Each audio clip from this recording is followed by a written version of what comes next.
Actually कानूनी दस्तावेजों में जज्बातों के लिए कोई जगह नहीं होती, हमें उन्हें साइड में रखना पड़ता है। लेकिन इस केस की चार्जशीट लिखते वक्त मुझे लगा कि मेरे जैसे खड़ूस गुस्सैल पुलिस ऑफिसर के अंदर भी कुछ है, जज्बात या क्या, आई डोंट नो। पर ना जाने क्यों बार बार उस मासूम बच्ची का चेहरा मेरी आंखों के सामने आ रहा था।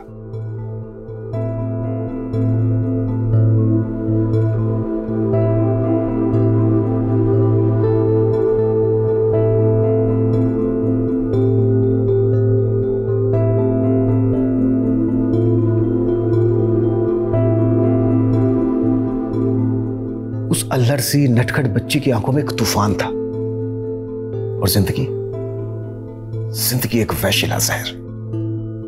यह केस सिर्फ एक केस नहीं था, युद्ध था जहां चारों ओर रक्तपात ही रक्तपात था।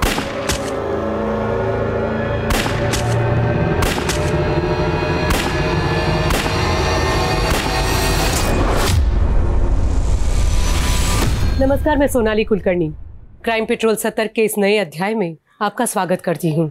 सरहद, बारूद, भेदभाव और नफरत के दर्द झेल रही इस दुनिया में हम नन्ही जानों को शायद यही सोचकर लाते हैं कि आने वाला कल एक बेहतर कल होगा, जिसमें शायद एक सुंदर जीवन का सृजन होगा। लेकिन ये केस टूटती हुई उम्मीदों की एक दर्द भरी दास्तां है, जहाँ पर हर कदम पे इंसाफ चर मर रहा था। एक छोटी सी जिंदगी, एक छोटी सी बच्ची एक लड़ाई लड़ रही थी। ये लड़ाई गुनाहों की भी थी, इंसाफ की भी। इसमें रहम की मिन्नतें भी थी और दर्द की पुकार भी। किसी से उसका सब कुछ छीन लिया गया था और मानो मासूमियत कह रही थी, मुझे मेरी पहले जैसी पहचान दे दो। ओ आमा शहजादी साहिबा, देख कितना सारा आम। दशहरा, चोषा, सिंदूरी, लैंगड़ा, कौन सा आम खाएगा तू बोल? হ্যাঁ মা বলছি। হ্যাঁ কিন্তু আমি বলছি कि এত सुंदर। क्या बोला था? हिंदी में बात करना सीखना पड़ेगा ना, बाहर पढ़ाई करने जाएगा फिर हिंदी में बोलो। हाँ, मैं बोल रहा था कि ये इतना सुंदर आमेर दुनिया लोगेरा नहीं दुनिया के लोगों ने लैंगड़ा नाम रेखेছে কেন? इसका नाम আছে दुरोसाम, माने हेल्दी आम।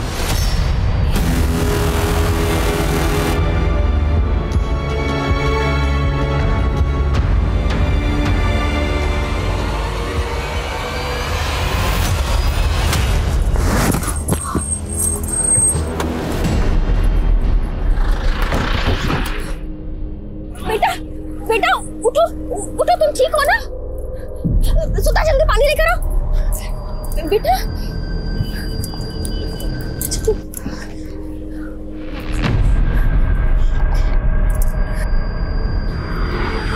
बेटा तुम कैरियां बेचती हो?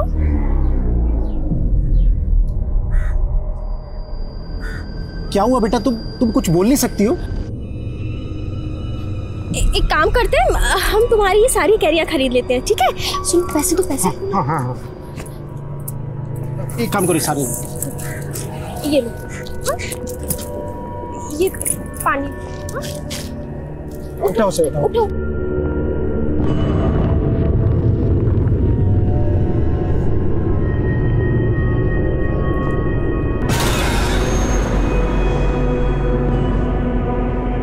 पैसा?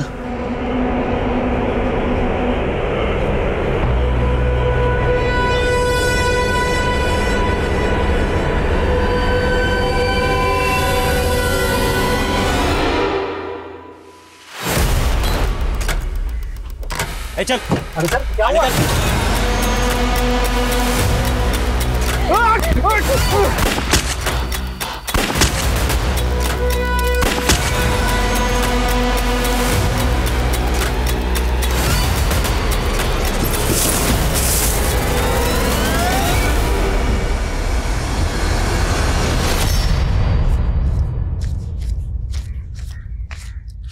चला जल्दी।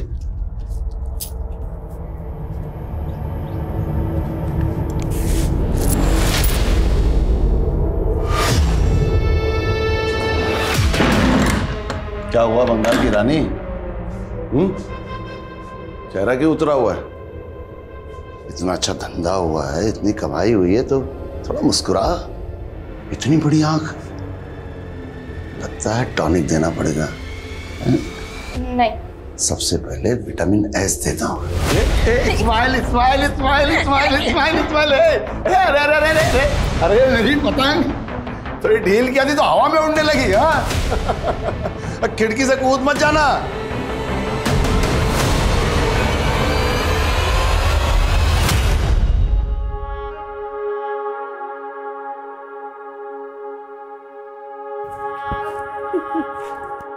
নাজিয়া, তুই জানিস যখন আমি স্কুলে ছিলাম তখন আমাদের স্কুলে একটা কবিতা ছিল, হাওয়াই জাহাজ। তাহলে মা শোনাও না কবিতাটা। हवाई जहाज फुर फुर फुर, बैठ शहजादी पार कर जाती पेड़ मकान जंगल दुकान फुर फुर फुर, दुबई ईरान फुर না মা, আমি দুবাই ইরান যাব না, আমি তো প্যারিস যাব। এই আমি কি বলেছিলাম, হিন্দি में কথা बोलना सीखो, बंगाली में कम बात करना है। हाँ, আমি पेरिस जाएगा। ठीक तो है। हमारा शहजादी अगर पेरिस जाना चाहता है तो वहाँ का वीजा लगवा देंगे। সত্যি বাবা? একেবারে সত্যি। আমি पेरिस যাব। तुम पेरिस जाएगा और हवाई जहाज में जाएगा।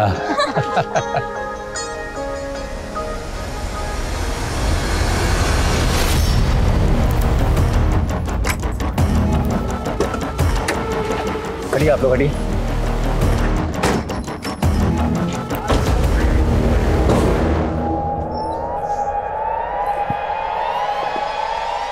सर, लड़की तो जिंदा है। इसे गाड़ी में बिठाओ और तुरंत हॉस्पिटल लेकर जाओ। क्विक, फास्ट, जल्दी निकालो, फास्ट निकलो।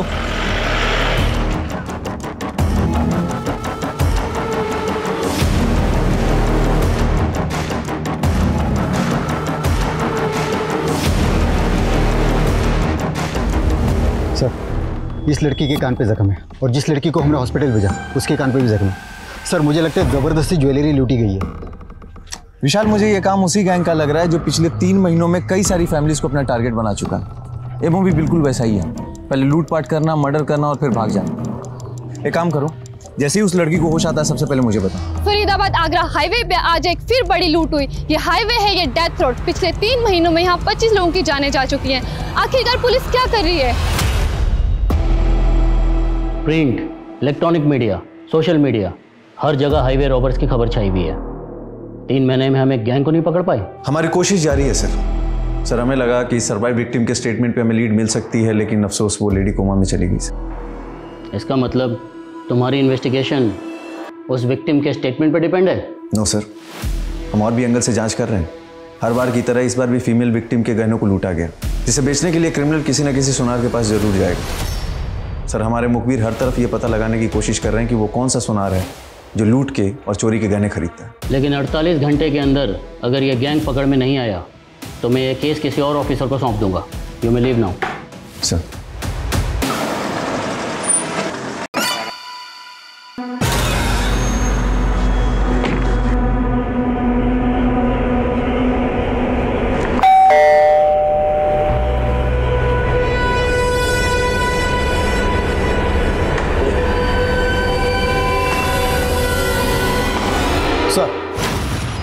अपने खबरों से इस नरेंद्र तोमर नाम के ज्वेलर्स के बारे में पता चला है। सर, खबर पक्की है, नरेंद्र तोमर चोरी के गहने खरीदता है और बड़ी चालाकी से उन गहनों का सोना पिघला के नए जेवर बना के बेचता है।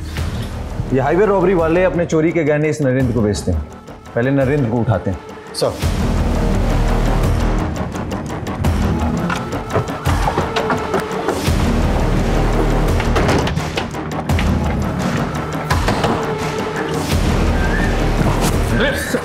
पूरे घर को अच्छे से सर्च करो, कोना कोना छान मारो, क्विक। सर, बात क्या है? हुआ क्या है सर? बताइए तो सही। सर, पूरा घर छान मारा लेकिन कुछ नहीं मिला। ले चलो इसे। चल। कहाँ ले जा रहे सर? तिवारी। सर, मैं किसी हाईवे गैंग को नहीं जानता सर। मैंने कोई चोरी की हुई गहनों की डील नहीं की। नाम बताओ। इस हाईवे रॉबरी केस में और कौन कौन शामिल है? नाम बताओ। नो अंशुल, मुझे ये समर्स के मैरिज बिल्कुल पसंद नहीं है और तुम चाहते हो कि हम समर में शादी करें। क्योंकि बेबी अगर हमने अब भी शादी नहीं की तो फिर अगला मुहूर्त सीधा 7 महीने बाद है, और देखो मेरी तरफ, मैं उतना वेट नहीं कर सकूंगा। वेट तो मैं भी नहीं कर सकती, लेकिन कुछ नहीं, हम अगले हफ्ते शादी कर रहे हैं बस, और उसके बाद हम सीधा यूरोप जा रहे हैं। सिर्फ हनीमून के लिए नहीं, हम वहां पे परमानेंटली शिफ्ट होने वाले हैं। क्या हम अब्रॉड शिफ्ट हो रहे हैं? लेकिन तुमने मुझे पहले क्यों नहीं बताया? क्योंकि मैंने थोड़े दिन पहले ही प्लान बनाया कि मुझे इंडिया से जल्द निकलना है, तुमसे शादी करते ही बस। बेटा अब अपना हनीमून तू जेल में मनाना। तिवारी लेके चलो इसे। सर एक सेकंड, आपको कुछ गलत हुआ कैसा? सर मैंने कुछ सर मैंने कुछ किया, सर मैंने कुछ नहीं किया, मैंने कुछ नहीं किया सर, मेरी बात सुनिए सर, मैंने कुछ नहीं किया सर, सच बोल रहा हूँ सर, मैंने कुछ भी नहीं किया। नरेंद्र तोमर ने नाम लिया है तेरा, हाईवे रॉबरीज का करता धरता तू ही है। तूने और तेरे गैंग के मेंबर ने इतने मर्डर्स किए हैं। सर आप क्या बोल रहे हो सर, और कौन है नरेंद्र तोमर? लूट का माल कहाँ है? कहाँ है लूट का माल? सर मैं सच बोल रहा हूँ सर, मैं छोटा सा बिजनेसमैन हूँ बस। आर्म्स डीलर है तू? सर तो मैं गन्स बेचने का धंधा करता हूँ सर, मेरे पास लाइसेंस है। सर आपको कोई गलतफहमी हुई है, अंशुल ने कुछ नहीं किया। वैसे आप अंशुल की क्या लगती है? सर मैं उसकी मंगेतर। बच गई आप, एक कुख्यात अपराधी से आपकी शादी होने वाली थी। Sir please.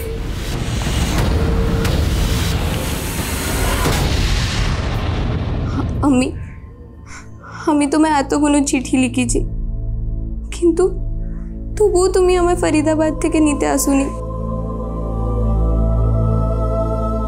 তাড়াতাড়ি আসো না মা, আমায় তোমার কথা খুব মনে পড়ে মা।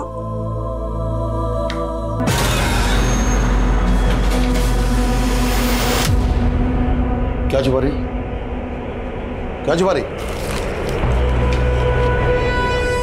ये बंगला तो मेरे पल्ले पड़ती नहीं, और मैं इतना जानता हूं कि तू अपनी अम्मा को फिर से खत लिख रही थी।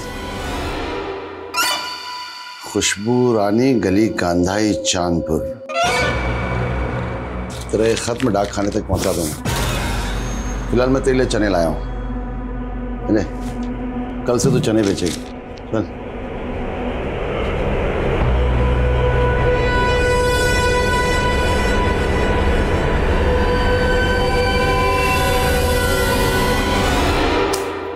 इस बार चना का पैदावार 50 क्विंटल हुआ है, ये 20 क्विंटल पैसे क्यों दे रहा तू हमें? आपको बताया था ना, बाकी का चना में घुन लग गया था। घुन लग गया है या सारा बेच के तू खा गया है? तुझको हमने रिश्तेदार समझा था और तू हमको धोखा दे रहा है। दादा कॉलर छेड़ दो, वरना क्या की करे नहीं भी तू ही की करे ना सच कर दो देश छाड़ बोलो बस छाड़ बोलो तो तू देख लेना देख ले क्या फिर सच कर दो मैं मेरे बोलोगे।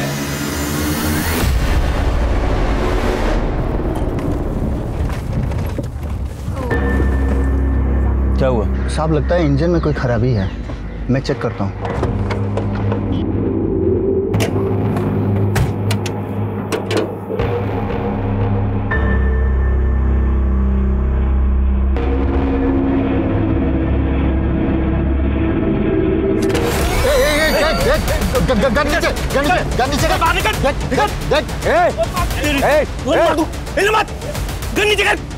गोली मार दूंगा। रख रहा हूँ।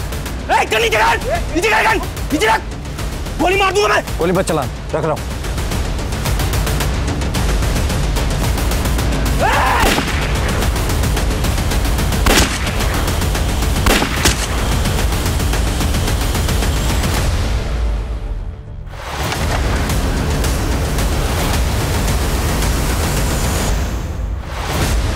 पुलिस ने हाईवे रॉबरी में जिन 2 लोगों को गिरफ्तार किया था उनका एनकाउंटर कर दिया गया है, और गौर करने वाली बात यह है कि इसमें एक नामी ज्वेलर नरेंद्र तोमर और दूसरा सरकारी आर्म डीलर अंशुल मेहता।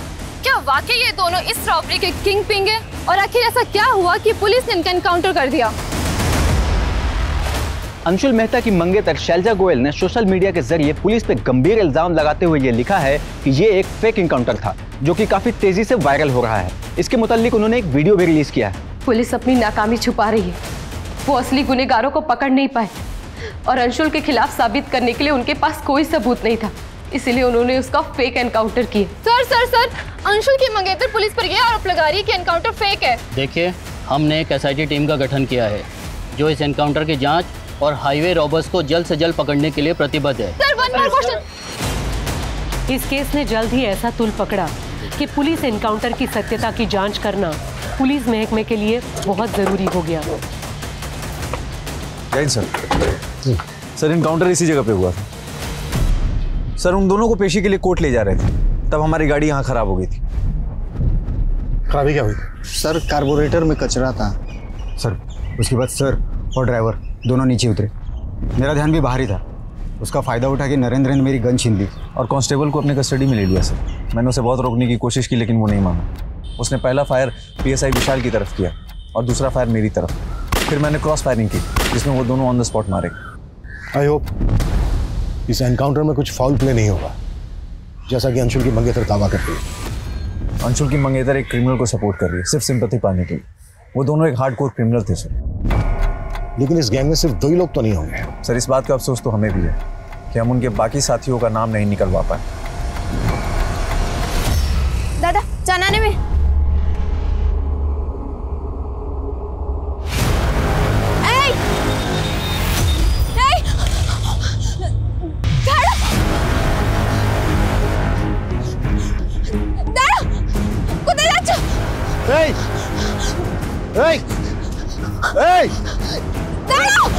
अरे कहाँ जा रही? वो जो ऑटो में वो लड़की ने मर्डर करेছিল। क्या बोल रही है? उसी ने हमारा मर्डर किया था। नरेंद्र और अंशुल के स्टेटमेंट से तो यही जाहिर होता है कि दोनों इस हाईवे रॉबरी में इन्वॉल्व थे। लेकिन सर गौर करने वाली बात यह है कि जहाँ भी हाईवे पे रॉबरीज हुई हैं, वहाँ के क्राइम सीन से क्रिमिनल्स के जो फिंगरप्रिंट्स मिले वो नरेंद्र और अंशुल के फिंगरप्रिंट से मैच नहीं होते। इंस्पेक्टर भोजराज का मानना है कि नरेंद्र और अंशुल ये दोनों इस रॉबरी में डायरेक्ट इन्वॉल्व नहीं थे, किंग पिन थे। मतलब ये कि असली रॉबर्स अभी भी फरार है, जो नरेंद्र और अंशुल से कनेक्टेड हो। इनकी एक एक डिटेल पता करनी होगी। अच्छा वो जो विक्टिम सर्वाइव कर गई होश में कब तक आ रही है? सर डॉक्टर्स का कहना है कि वो लेडी रिकवर कर रही है, लेकिन उसे होश कब तक आएगा सर ये कहना थोड़ा मुश्किल है। इस रॉबरी से पहले आगरा फरीदाबाद हाईवे पर 4 रॉबरी और हुई। डिटेल्स दिखाऊंगी। ये देखिए सर, पिछले सभी वारदातों में कोई भी विक्टिम नहीं बचा था सर। और अजीब बात यह है कि हर बार क्राइम सीन से कुछ ना कुछ अजीब मिला था। पहली वारदात में क्राइम सीन से काफ़ी टॉय मिले थे, दूसरी में स्ट्रॉबेरीज, तीसरी में पेन और चौथी वारदात में क्राइम सीन से कच्चे आम मिले थे। लेकिन इस सबका इस रॉबरी से क्या कनेक्शन हो सकता है? इन रॉबरीज में विक्टिम को शूट किया गया था। अंशुल एक आम डीलर है, हो सकता है उसकी पिस्टल इस्तेमाल की गई। उसकी शॉप पर जितने भी गन है उन सबकी जांच करवाओ और पेपर भी चेक कराओ। Okay sir.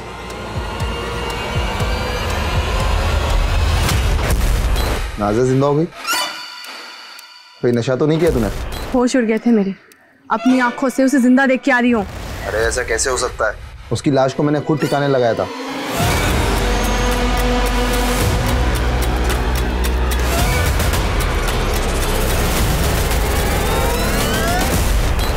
सर इस नरेंद्र के CDR में एक सस्पिशियस नंबर मिला है जो एक फेक आईडी से लिया गया था। और अंशुल का नरेंद्र के साथ कोई कनेक्शन मिला? जी नहीं सर, अंशुल की शॉप में जितनी भी गन्स मौजूद हैं सबकी जांच करवाई, उनके पेपर्स भी चेक किए, लेकिन कोई भी गन रॉबरी में इस्तेमाल नहीं हुई है। हो सकता है जो गन रॉबरी में इस्तेमाल हुई हो वो अंशुल ने कभी शॉप में रखी ना हो। और एक बात सर, ये अंशुल का फादर अभी जेल में बंद है और अंशुल की मंगेतर शैलजा एक ही बात बोल रही है कि ये एनकाउंटर फेक था। शैलजा से मिलते हैं एक बार। सर मैं पहले भी कई बार कह चुकी हूँ, अंशुल एक ऑनेस्ट इंसान था, वो किसी भी क्रिमिनल एक्टिविटी से नहीं जुड़ा था। और अंशुल के फादर? मालूम है ना, अंशुल के फादर एक्सटॉर्शन, फिरौती, मर्डर के केस में पिछले 8 साल से अंदर है। सर अगर अंशुल के फादर जेल में थे तो इसका ये मतलब नहीं कि अंशुल क्रिमिनल था, और वैसे भी वो अपने फादर से बहुत पहले रिश्ता खत्म कर चुका है। तुम कब से जानती थी अंशुल को, जो उसको लेकर इतना कॉन्फिडेंट हो? 2 साल से, और मैं तभी से जानती हूँ कि उसके फादर क्रिमिनल है। उसके बाद भी मैंने उसके साथ दोस्ती की क्योंकि मैं जानती थी कि वो एक अच्छा इंसान था। तुम तो ऐसे। हेलो सर उस लेडी को होश आ गया है, इसकी फैमिली हाईवे रॉबरी में मारी गई थी।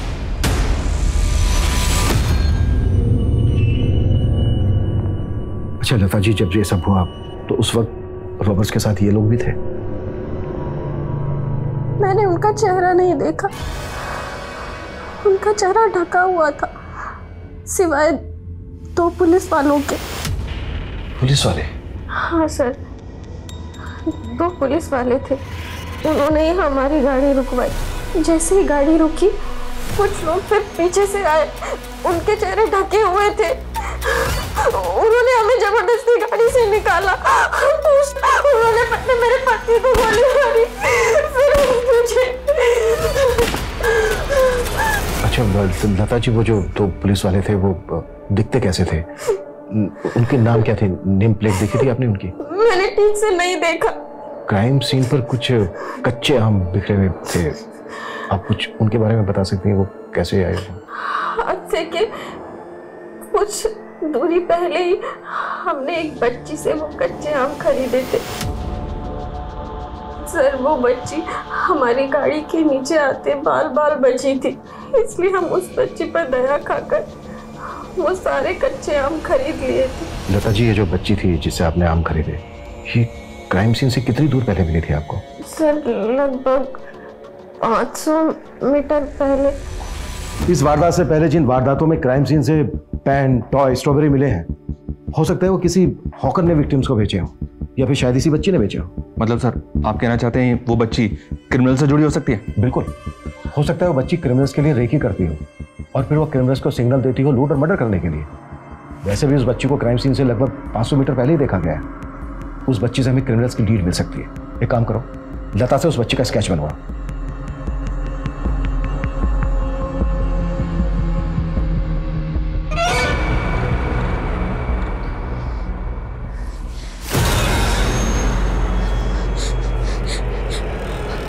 हमें छेड़ दो प्लीज, हमें छेड़ दो।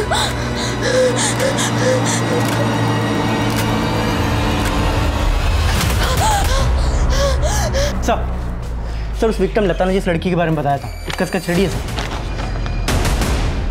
ये स्केच अपने सारे खबरी और आसपास के थानों में सर्कुलेट करो। जल्द से जल्द इस लड़की की पहचान पता करो। Okay sir.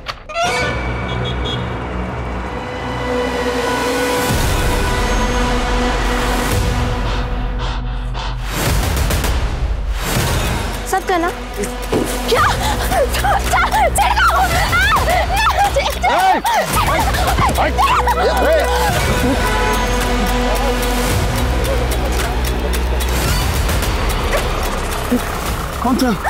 कौन सा?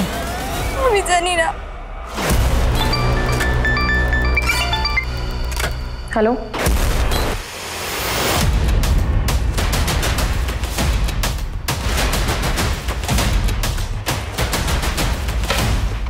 जी बोलिए। सर आज एक अननोन नंबर से मुझे धमकी भरा फोन आया और वो बोल रहा था कि अंशुल क्रिमिनल था और क्रिमिनल ही रहेगा। तुम उसकी इंसाफ की लड़ाई लड़ना बंद करो, समझी? सर ये वो नंबर है जिससे मुझे कॉल आ रहा था। Sir now I am sure कि पुलिस में से कोई तो इन्वॉल्व है जो इस फेक एनकाउंटर केस को बंद करवाने के लिए मुझ पर प्रेशर डाल रहा है। सर शैलजा को जिस नंबर से कॉल आया था वो नंबर एक फेक आईडी से लिया गया था। हो सकता है शैलजा अंशुल को बचाने के लिए झूठ बोल रही हो और ये फोन कॉल चाल हो उसकी। बैकग्राउंड निकालो शैलजा की। Okay sir. सर नरेंद्र की कॉल रिकॉर्ड में जो फेक आईडी का नंबर मिला सर, उसमें एक चंद्रेश नाम के हिया व्यापारी का नंबर मिला है। सर ये चंद्रेश है सर, इसका फ़ोन काफ़ी टाइम से बंद है और ये कहाँ गायब हो गया ये भी नहीं पता चल रहा। मे भी चंद्रेश इस सब में शामिल हो। डिटेल निकालो इसको।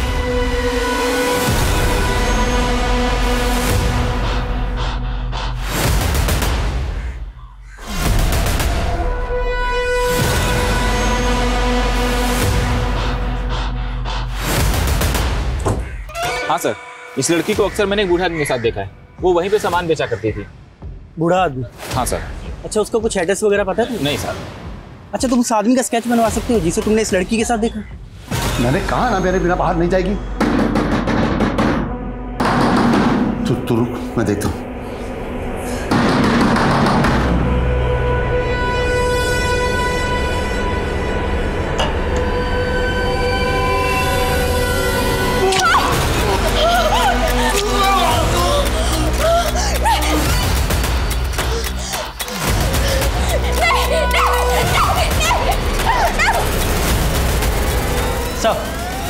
सर मैंने शैलजा के कॉल डिटेल्स चेक की। उसके कॉल डिटेल्स के मौजूदा नंबर्स में से कई नंबर फेक आईडीज के हैं सर, जिनसे लगातार उसे कॉल किया जा रहा था। कहीं ऐसा तो नहीं है कि शैलजा भी सब में इन्वॉल्व है और अब तक झूठ बोलती आ रही है हमसे? सर आप कमाल करते हैं। पहले अंशुल को पुलिस वालों ने फेक एनकाउंटर पे मार दिया और जब मैंने आवाज उठाई तो आप लोग मुझ पर शक कर रहे हैं। ऐसे ही शक नहीं कर रहे हैं हम तो। तुम्हारे कॉल रिकॉर्ड्स में फेक आईडी से लिए के कई नंबर मिले हैं। कॉल आते थे उन नंबरों से तुम्हें, जो अब बंद है। क्यों आते थे उन नंबर से कॉल? ये देखो। चुप क्यों हो गई अब? बोलो किसके नंबर हैं ये सब? मुझे नहीं पता, लेकिन इन नंबर से मुझे कई बार ब्लैंक कॉल्स आए हैं। Blank calls? हाँ, और सिर्फ ब्लैंक कॉल्स ही नहीं, बल्कि कोई लड़का है जो मुझे हर रोज फोन करके परेशान करता था। तुम्हें मैंने कितनी बार कहा है कि मुझे फोन करके परेशान करना बंद करो? समझ में नहीं आता तुम्हें? और सिर्फ कॉल ही नहीं करता था, बल्कि आए दिन मेरे घर के सामने गिफ्ट्स और लेटर्स छोड़कर जाता था। तो तुम ये कह रही हो कि ये सारे नंबर किसी सिरफिरे आशिक के, जो तुम्हें कॉल करके परेशान करता था, तुम्हें गिफ्ट देता था, लेटर देता था, लेकिन तुम्हारा रॉबर्ट्स के साथ कोई ताल्लुक नहीं है, जिनके साथ अंशुल का किसी भी क्रिमिनल के साथ कोई लेना देना नहीं है सर, और ना ही मेरा। लेकिन हम उस आदमी से जरूर मिलना चाहेंगे जो तुम्हें कॉल करके परेशान करता था, तुम्हें गिफ्ट देता था। वो गिफ्ट तो होंगे ना तुम्हारे पास? जी।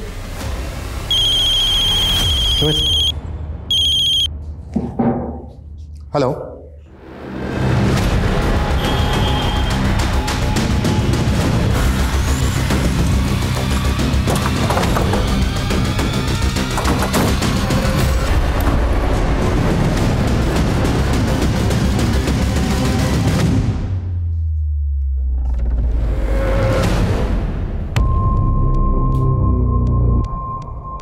सर ये कंफर्म है, ये वही आदमी है जो कैरी बेचने वाले उस बच्ची के साथ रह रहा था।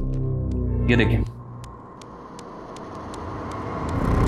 मनीष, बच्ची को ढूंढो, यहीं कहीं होनी चाहिए। सर। स्लाइड। सर। पकड़ चेक करो।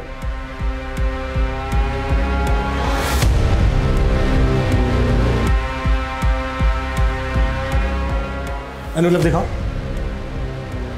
सर, अंदर कोई बच्ची नहीं।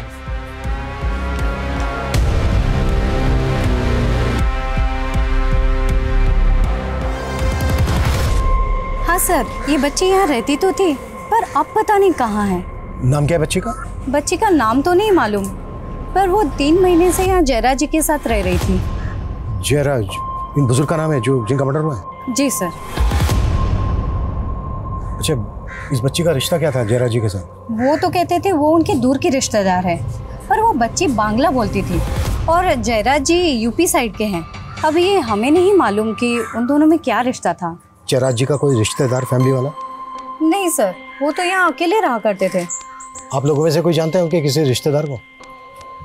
अच्छा, जयराज जी से यहाँ कोई मिलने आता जाता था? जी सर, 2 लोग अक्सर यहाँ आते रहते थे, पर हम उन्हें नहीं जानते। दिखते कैसे थे वो? स्केच बनवा सकते हो उनका? अब इतना ध्यान नहीं है सर। एक ऐसी बच्ची जो हमारी सस्पेक्ट है, ऐसी जगह से गायब है जहाँ पर एक बुजुर्ग का मर्डर हुआ है। पता करो बच्ची के बारे में। और बुजुर्ग से जैसे बंगला में लिखा हुआ एक लेटर मिलता है जिसके एनवेलप पे अधूरा एड्रेस है। लेटर को ट्रांसलेट करवाओ। ओके सर, ये वो गिफ्ट्स हैं जो कोई लड़का मुझे भेजा करता था। आखिर ये सब इन्वेस्टिगेट करके आप लोग साबित क्या करना चाहते हैं? हम लोग कुछ साबित नहीं करना चाहते, साबित आप करना चाहती हैं कि अंशुल उन रॉबर्स के साथ इन्वॉल्व नहीं था। लेकिन हम आपकी बातों पे भरोसा क्यों करें? ये बात मुझे पहले से ही पता है, लेकिन आप लोग इस केस को कोई गलत मोड़ देने की सोचना भी मत। और पुलिस वालों ने मेरे अंशुल का फेक एनकाउंटर किया है, और ये बात मैं 1000 बार चीख चीख कर कहती रहूंगी। ये चिट्ठी बंगला भाषा में किसी खुशबू रानी के नाम पर लिखी गई है, और इस चिट्ठी में लिखा है कि उसकी अम्मी उसके खतों का जवाब नहीं दे रही है, ना ही उसको फरीदाबाद से आकर लेकर जा रही है। सर, कहीं इसका मतलब ये तो नहीं कि ये जयराज उस बच्ची को अपने साथ जबरदस्ती रख रहा था? अब तक हम मानकर चल रहे हैं कि ये बच्ची हाइबर रोवर्स के लिए रेकी करती थी, इसलिए हमारे लिए पता लगाना बेहद जरूरी है कि बच्ची इस वक्त कहाँ पर है। इस लेटर पे एड्रेस लिखा गया है खुशबू रानी गली गांधाई चांदपुर। प्रॉपर एड्रेस नहीं है, लेकिन लेटर पढ़ने के बाद ऐसा लगता है कि इस बच्ची ने पहले भी बहुत सारे लेटर्स लिखे हैं। एक काम करो, पोस्ट ऑफिस में जाके पता करो कि फरीदाबाद से गली गांधाई चांदपुर के लिए पहले भी लेटर पोस्ट हुए हैं क्या। हो सकता है वहाँ से प्रॉपर एड्रेस मिल जाए। Okay sir. और हाँ, एक काम और करो, इस बच्ची का स्केच बंगाल और आसपास के राज्यों में सर्कुलेट करो, अखबारों में भी डलवाओ, शायद उस बच्ची को पहचानने वाला कोई आदमी सामने आए। Okay sir.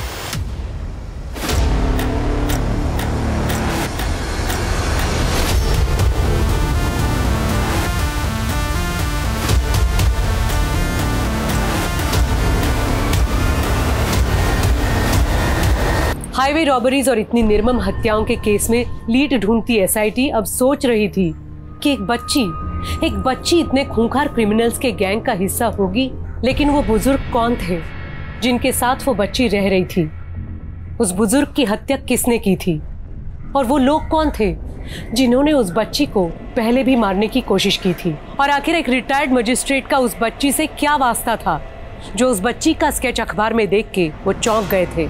उस बच्ची की जिंदगी कई उतार चढ़ाव से गुजरी थी। 6 महीने पहले वो एक ऐसे चक्रव्यूह में फंसी थी जो इस केस को कई चौंकाने वाले एंगल्स देने वाला था। तू चिंता करबी ना, हाँ साहब आसबे, साहब के सब बोले दिबी, तारपरे तोके ठीक ठाक घरे पहुंचे।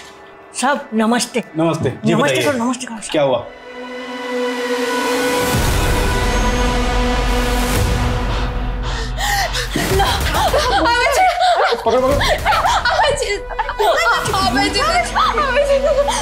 क्या हुआ इस बच्चे को?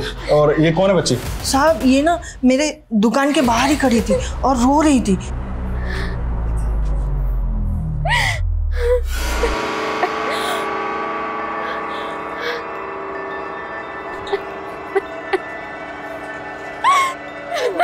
इसको अपना घर का पता भी पता नहीं है। और साहब इसने ना मुझे बोला कि इसके साथ किसी ने रेप भी किया है। लो बेटा पानी पियो। खा जल खा। देखो बेटा, तुम्हें डरने की बिल्कुल भी जरूरत नहीं। तुम्हारे साथ जिसने भी गलत किया है हमें उसके बारे में बताओ। साहब इसे हिंदी नहीं समझती, बंगाल की किसी जगह से है। इसे तो इसका एड्रेस भी याद नहीं है, लेकिन इसने मुझे कहा है सब कि इसका रेप हुआ है। पहले हम बच्ची का मेडिकल करवाते हैं। जानवी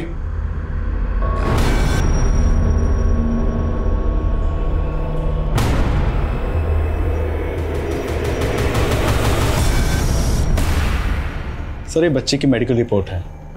सर रिपोर्ट से ये तो कंफर्म नहीं हुआ कि बच्ची का रेप हुआ था, लेकिन बच्ची सेक्सुअली एक्टिव थी और इस बच्ची की उम्र महज 14 से 15 साल की होगी। इस लड़की ने क्या बयान दिया? सर बच्ची काफ़ी डरी हुई थी और ठीक तरह से हिंदी भी नहीं बोल सकती। ये बच्ची इन विमला जी की दुकान के बाहर मिली थी। ये बंगाली हैं। बच्चे ने विमला जी को बताया था कि उसका रेप हुआ था। इस बच्ची का जो आपने अखबार में स्केच छपवाया है, पहले मेरी कोर्ट में मेरे सामने पेश हुई थी और इसने अपने बयान बंगाली में दिए थे और ये कहा था कि इसके साथ कुछ लोगों ने जबरदस्ती की है। लेकिन ये बच्ची अपने किसी भी रेपिस्ट का नाम नहीं जानती थी और ना ही उनको पहचानती थी और ना ही उसका स्केच बनवा पाई थी।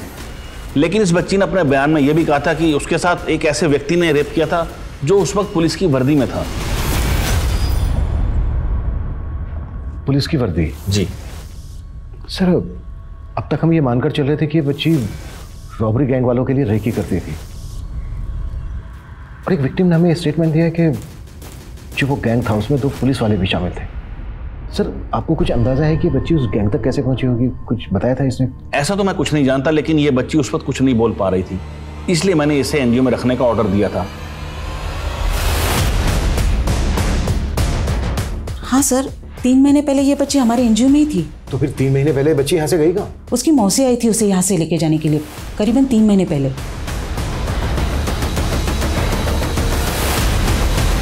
जब उसकी मौसी आई थी उसको लेने, आपने लोकल पुलिस को इन्फॉर्म किया था?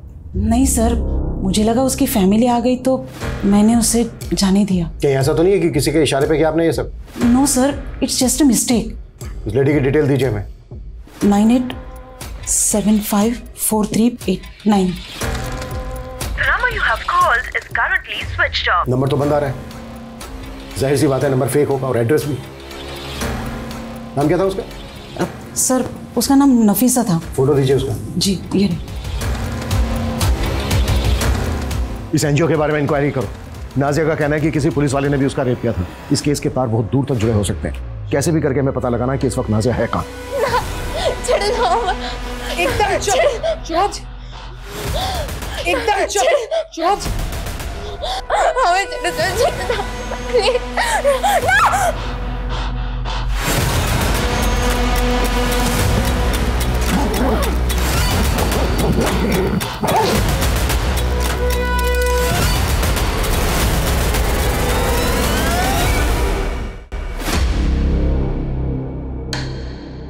सर ऐसी कई फुटेजेस हैं जिनमें ये आदमी शैलजा का पीछा करते हुए दिखाई दे रहा है, लेकिन सर किसी भी फुटेज में इस आदमी का चेहरा क्लियर नहीं है।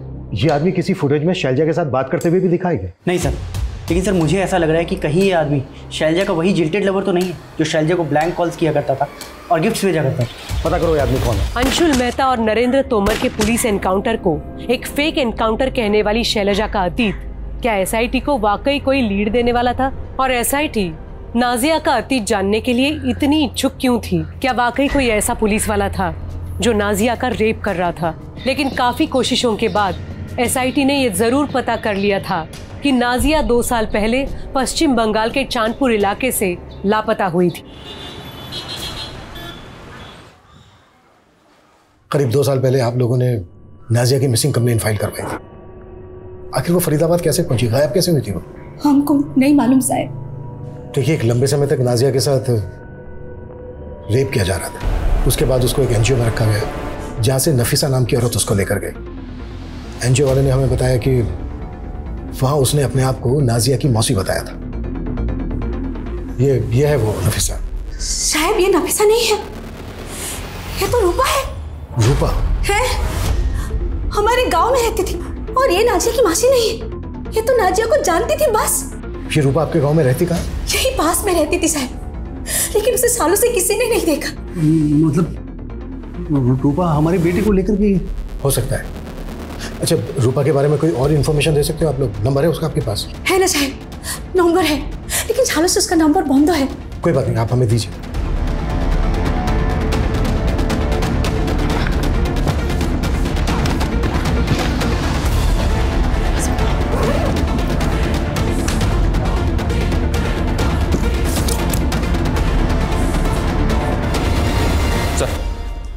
सर, रूपा के पुराने नंबर की सीडीआर चेक की तो एक चौंकाने वाली बात पता चली।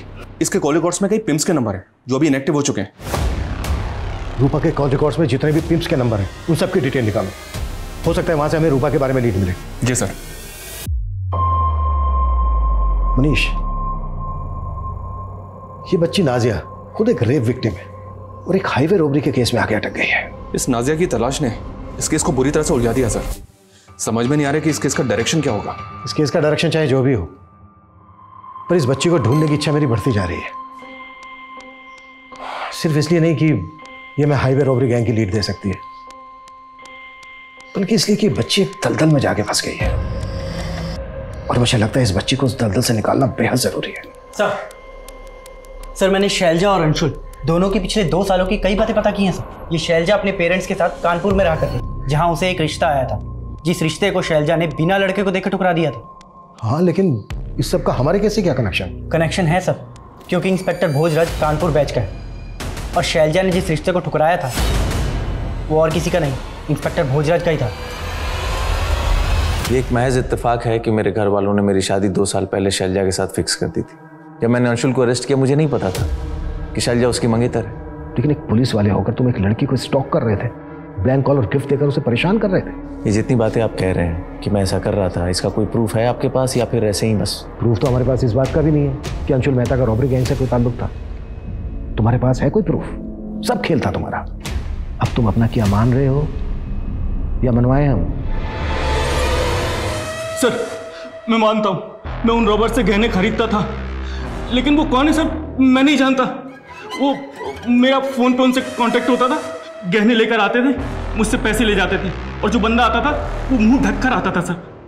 देख, अगर तुझे इस रॉबरी केस से बचना है तो तुझे कहना होगा कि अंशुल मेहता नाम का एक आदमी है जो तेरे कांटेक्ट में है और वो उन रॉबर्स में से एक है। मुझे पता था कि नरेंद्र के जरिए मैं उन रॉबर्स तक नहीं पहुंच सकता, लेकिन अंशुल को अगर रास्ते से हटा दिया तो मैं शैलजा की जिंदगी में दोबारा वापस जरूर आ सकता हूँ। मैंने ही नरेंद्र को कहा था कि अंशुल का नाम ले, उसके बदले कोर्ट ले जाते वक्त मैं उसे भागने में मदद करूंगा।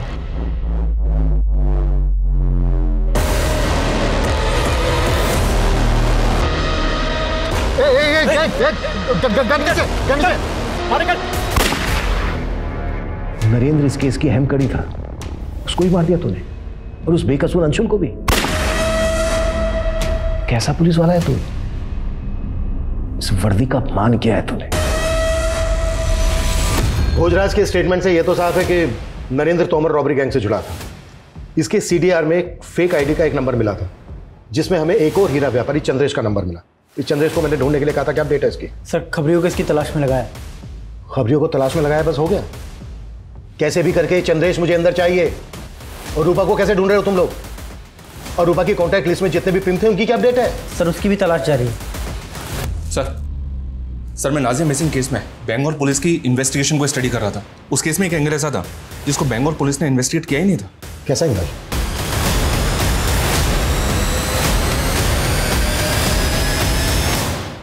क्या हुआ? चुप क्यों हो तुम लोग? दुबई के उस शेख के साथ क्या वास्ता है तुम लोगों का? कहीं ऐसा तो नहीं है कि दुबई के उस शेख के साथ नाजिया की शादी करवा दी थी तुम लोगों ने? किंतु सर नाजिया तो लापता है। तो फिर दुबई के उस शेख ने तुम्हारे अकाउंट में पैसे क्यों ट्रांसफर किए थे? ये नहीं बताएगा साहब, हम बताते हैं आपको। ये नाजिया का शादी वो दुबई के शेख के साथ कराने वाला था। सर हम क्या करते हैं? सर हमारे एक रिश्तेदार है आफाक, उसने हमारा सारा जमीन कब्जा कर लिया है। लाखों को जमीन तो कब्जा कर ही लिया है। कोर्ट के चक्कर मारते मारते ताने ताने का मोहताज हो गया था। मैं क्या करता सर? पैसों के लालच में तूने अपनी बेटी का सौदा कर दिया? कैसा बाप है रे तू? ये वही करने वाला था, लेकिन हम नाजिया का अच्छा चाहता था। बस हमारा माथा खराब हो गया था। क्यों? वो रूपा पे भरोसा कर ली। इसके लिए हम रूपा को बोला कि नाजिया को थोड़े दिनों के लिए अपने पास रखे, लेकिन हमको क्या मालूम था साहब कि वो हमारी लड़की को हमसे इतना दूर लेकर जाएगी। नाजिया के माता पिता की भूमिका भी अब संदिग्ध नजर आ रही थी। वहीं एसआईटी को जल्द ही चंद्रेश नाम के हीरा व्यापारी की एक लीड मिली जो चोरी के गहने खरीदा करता था। सर मेरी बात मानिए सर, मैं किसी नरेंद्र तोमर को नहीं जानता सर। जिस फेक आईडी के नंबर से नरेंद्र तोमर को कॉल किया जाता था, उसी फेक आईडी के नंबर से तुझे भी कॉल किया जाता था। कॉल कौन है वो जो तुम दोनों को कॉल करता था? सर वो तो जमीर और रुस्तम है। काम लेंगे दोनों।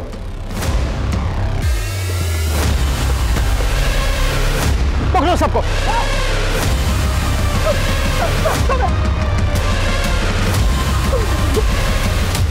कौन है बच्ची? हमें नहीं मालूम सर, ये बच्ची तो जयराज के साथ रहती थी। जयराज भी तुम लोगों के लिए काम करता था ना? हाँ साहब। जयराज को क्यों मारा? साहब हमने नहीं मारा जयराज को। ये बच्ची तुम लोगों के चंगुल में कैसे फंसी? करीब 3 महीने पहले हम डकैती करके जंगल से गुजर रहे थे, तभी हमने देखा कि एक बैग में से किसी का हाथ बाहर निकला हुआ था। हमने जब बैग खोलकर देखा तो उसमें वो बच्ची थी और वो जिंदा थी। हमने उस बच्ची की जान बचाई थी और फिर उसे जयराज के साथ रख दिया था। जयराज हमारे लिए रेकी का काम करता था, जिसमें वो इस बच्ची को भी इस्तेमाल करने लगा। तुम लोग पुलिस की वर्दी पहनकर हाईवे पे कार रुकवाते थे, फिर उसमें मौजूद सभी लोगों को लूटते थे और फिर उनको मार देते थे।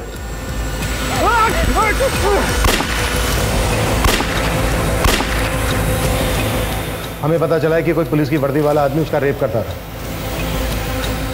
तुम में से ही था ना कोई? कौन था? नहीं साहब, हमने बच्ची का रेप कभी नहीं किया, लेकिन साहब हमने उसे झांसा दिया था कि बंगाल से उसकी फैमिली को ढूंढ निकालेंगे, इसीलिए साहब वो हमारे साथ काम करती थी। साहब जिस रूपा के बारे में आपने पता करने के लिए कहा था उसके बारे में पता चल गया। ये रूपा पहले खुद का धंधा करती थी, बाद में मेरे आदमी ने पता किया तो पता चला इसका कोई दलाल था, जाकिर नाम का। एक बात और पता चली, जाकिर किसी का खबरी भी था। किसका खबरी था? अभी तक तो पता नहीं चला है, लेकिन शायद किसी पुलिस वाले का है। तेरे पास जाकिर का कोई फोटो है? हाँ सर। अगर ये जाकिर किसी पुलिस वाले का खबरी था तो जाहिर सी बात है वो यही पुलिस वाला होगा जिसने राजिया का रेप किया। सर ये जाकिर किस पुलिस वाले का खबरी था ये पता लगाना थोड़ा मुश्किल तो हो सकता है। हाँ लेकिन कैसे? सब पिंटू खबरी का फोन आया था, जाकिर की एक लीड मिली। जाकिर का उस्मानपुर के एक जुए के अड्डे पे काफी आना जाना और वो आज फिर से वहां आने वाला। गाड़ी निकलो। साहब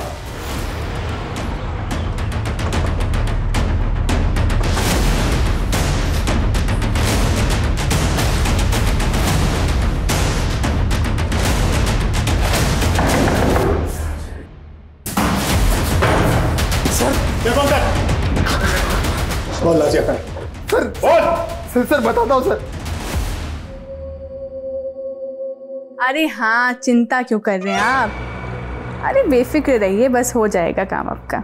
हाँ अरे निश्चिंत तो थको तुम्हें, काम हो जाएगा बिल्कुल। हाँ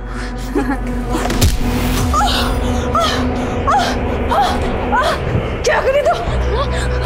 मैं जिंदगी बर्बाद कर दीजिए।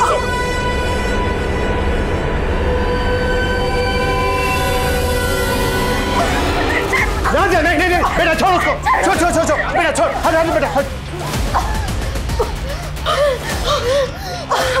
अनिशा लेके चलो उसको। बेटा डरो मत, हम पुलिस, कुछ नहीं होगा तुम्हें। हम फरीदाबाद में मेड का काम करता था और एक्स्ट्रा पैसा कमाने के लिए हम सेक्स रैकेट से जुड़ गया। तभी हमारा मुलाकात जाकिर से हुआ था। हम जानता था कि वर्जिन लड़की का मार्केट अच्छा है, इसलिए जब नाजिया की माँ नाजिया को हमारा पास छोड़ के गया तो हमारा मन में लालच आ गया और हम उसको फरीदाबाद लेके आ गया। आओ अंदर आओ नाजिया। और जाकिर उसको धंधे पे बिठा दिया। मैं बस नाजिया ऐसी बच्चियों को सूटकेस में डालकर अपने क्लाइंट्स के पास ले जाता। नाजिया के साथ भी मैंने यही धंधा शुरू कर दिया था।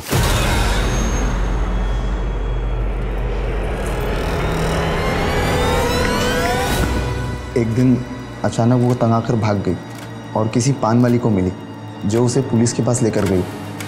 फिर पुलिस ने उसे एनजीओ में डाल दिया। नाजिया का कहना है कि कोई पुलिस वाला था जो रेप करता था उसका।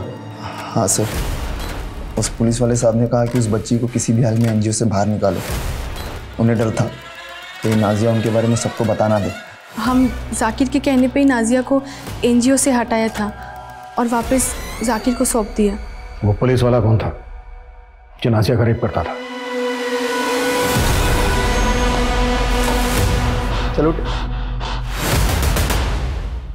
ये लो साहब, आपके गले की हड्डी। एनजीओ से निकाल कर लेके आया इसको।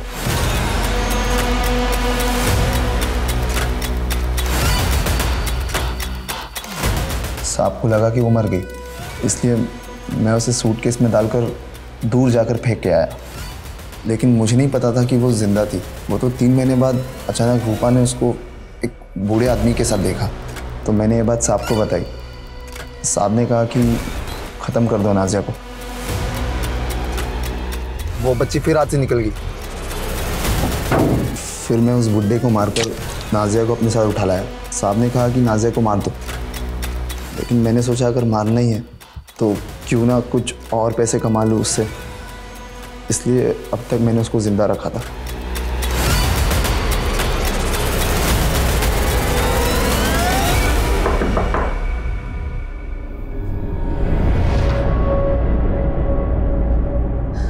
मम्मी,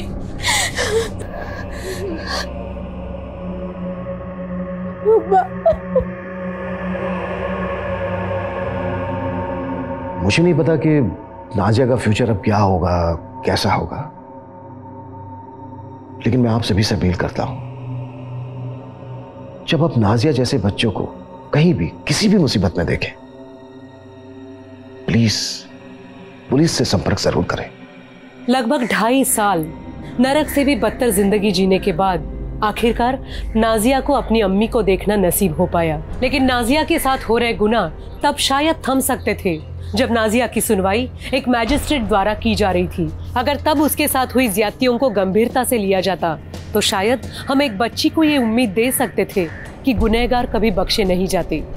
लेकिन इंसाफ में हुई देरी ने उसे और भी गहरे घाव दिए। ये बेहद ही अफसोसजनक है कि न्याय की दहलीज पे पहुंचने के बावजूद भी कई विक्टिम्स को अक्सर न्याय नहीं मिलता और कई बार सुनवाई में ही इतना वक्त बीत जाता है कि इंसाफ का कोई मायना ही नहीं रह जाता। इस विषय पे वाकई विचार होना जरूरी है। आप जानते हैं कि हम इस वक्त कोविड-19 की चुनौतियों से लड़ रहे हैं। कृपया मास्क लगाएं और सोशल डिस्टेंसिंग का जरूर पालन करें। अब मैं सोनाली कुलकर्णी आपसे विदा लेती हूँ। क्राइम पेट्रोल सतर्क, जस्टिस रीलोडेड में फिर होगी आपसे मुलाकात एक नए और चौंका देने वाले केस के साथ। तब तक अपना और अपने परिवार का ख्याल रखें। जय हिंद।